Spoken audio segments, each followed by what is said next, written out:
Hi, నేను మీ రమేష్. ఇవాళ మనం వెయిటేజ్ పరంగా కాల్కులేషన్ ఎలా చేయాలో చూద్దామండి. ఓకేనా? సో ఇక్కడ ఒక ఎగ్జాంపుల్ తీసుకుందాము. ఒక మొబైల్ షోరూంలో కొందరు ఎంప్లాయీస్ ఉన్నారండి, రాము, రాజు, వెంకట్, సూరజ్. సో వాళ్ళకి five mobiles five mobiles target, 5 access target ఇచ్చారనమాట. ఓకేనా? సో తర్వాత వాళ్ళు ఏం చేశారంటే రాము వచ్చేసి 5 మొబైల్స్ బదులు 10 మొబైల్స్ సేల్ చేశాడు, 0 యాక్సెస్ సేల్ చేశాడు. ఓకేనా? నెక్స్ట్ రాజు వచ్చేసి 0 మొబైల్స్ 10 యాక్సెస్ చేశాడు అనమాట. సో ఈ విధంగా వెంకట్ 5 చేశాడు, సూరజ్ వచ్చేసి 6 మొబైల్స్ 4 యాక్సెస్ చేశాడు.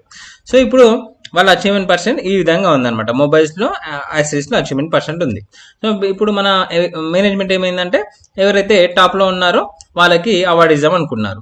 సో టాప్లో ఉన్నారంటే ఈ 2 కేటగిరీలు కలిపి యావరేజ్గా ఎంత అవుతుందో అది మనకు కాల్కులేట్ చేద్దాం అనుకున్నారు. ఎంఐఎస్ ఏం చేశాడు, యావరేజ్ ఇచ్చేసి యావరేజ్ ఇవి రెండు సెలెక్ట్ చేసుకొని క్లోజ్ చేసేసి ఇలా ఇచ్చాడు అనమాట. ఇలా ఇచ్చేసి ఓకే, టాప్లో సారీ సార్ 100% ఉన్నారు అని చెప్పేసి, సో అందరికీ ఆఫ్ చేసేసేయండి అని చెప్పేసి అన్నాడు అనమాట. ఓకేనా?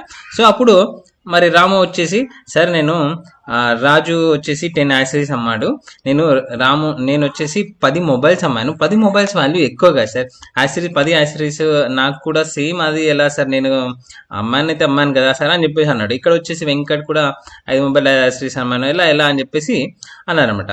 మరి ఆ కాల్కులేషన్ మల్టిపుల్ టాస్క్ అచీవ్మెంట్ ఉన్నప్పుడు ఇలా యావరేజ్ చేస్తే ఏమవుతుందంటే బై 2 వచ్చేసి ఏదైతే ఉందో %/2 వచ్చేస్తుంది. సో ఇది ఇలా చేయకూడదు, అంటే వీటికి వెయిటేజ్ ఇవ్వాలి.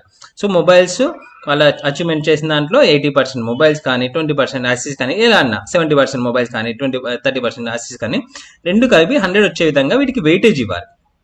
లైక్ ఇప్పుడు నేను 80% మొబైల్ వెయిటేజ్, 20% యాక్సెస్ వెయిటేజ్ ఇచ్చాను అనుకోండి. 80 + 20 రెండు 100 కావాలి. అంటే ఎన్ని టాస్క్లు ఇస్తే అవన్నీ కలిపి కూడా 100 కావాలి. ఓకేనా? సో 3 టాస్క్లు ఇస్తే అదొక 70, ఇది ఒక 20, ఇది ఒక 10, అంటే బేస్డ్ ఆన్ మీరు వెయిటేజ్ ఎలా ఇస్తారు అనేది. ఓకేనా? సో అన్ని కలిపి ఎన్ని టాస్క్లు ఇస్తే అన్ని టాస్క్లకి ఒక వెయిటేజ్ ఇవ్వాలన్నమాట. వెయిటేజ్ ఇచ్చిన తర్వాత అప్పుడు మనము ఇది యాక్చువల్లీ ఈ పర్సెంట్ ఇంటూ ఇది చేయాలి, ప్లస్ ఈ పర్సెంట్ ఇంటూ ఇది చేసి అప్పుడు చేస్తే వస్తుంది. బట్ అలా కాకుండా సమ్ ప్రోడక్ట్ యూజ్ చేయొచ్చండి. సమ్ ప్రోడక్ట్ ఈజీగా రావడానికి సమ్ ప్రోడక్ట్ ఓపెన్ బ్రాకెట్ ఇచ్చేసి ఏదైతే అచీవ్మెంట్స్ ఉన్నాయో అవి కామా ఏవైతే వెయిటేజ్ ఉన్నాయో అవి సెలెక్ట్ చేసుకొని లాక్ చేయండి. ఓకేనా? లాక్ చేసేసి క్లోజ్ చేయండి. జస్ట్ సమ్ ప్రోడక్ట్ ఏవైతే అచీవ్మెంట్స్ ఉన్నాయో అవి సెలెక్ట్ చేసుకోండి, కామా ఇచ్చేసి ఏవైతే వెయిటేజ్ ఉన్నాయో అవి సెలెక్ట్ చేసుకొని క్లోజ్ చేయండి, లాక్ చేయండి. ఓకేనా? ఎంటర్ కొట్టేస్తే మనకి 160% ఇలా వచ్చేసి మనం డ్రాగ్ చేసి ఈజీగా అందరికీ వచ్చేస్తుంది అనమాట. చూడండి 160%. మొబైల్స్ 10 డబల్ చేశాడు కదా, మొబైల్ వాల్యూ 80% వెయిటేజ్ కదా, అందుకని చెప్పేసి 160% వచ్చింది. అండ్ వెంకట్ 100% వచ్చింది. అండ్ సూరజ్ వచ్చేసి 112. ఈ విధంగా మనం 160%. రాము వచ్చేసి హైయెస్ట్ లో ఉన్నాడు. ఓకే, ఆయన యాక్సెస్ చేయకపోయినా కానీ మొబైల్ వాల్యూ అనేది 80% వెయిటేజ్ కాబట్టి మొబైల్స్ యొక్క వెయిటేజ్ బట్టి అతనికి 160% వచ్చింది. ఈ విధంగా మనము వెయిటేజ్ కాల్కులేషన్ అయితే చేయొచ్చు అనమాట. ఒకవేళ మీరు యాక్సెసరీస్ పరంగానే మొబైల్ పరంగానే ఇచ్చారనుకుంటే విడివిడిగా ఇస్తే అలా ఓకే.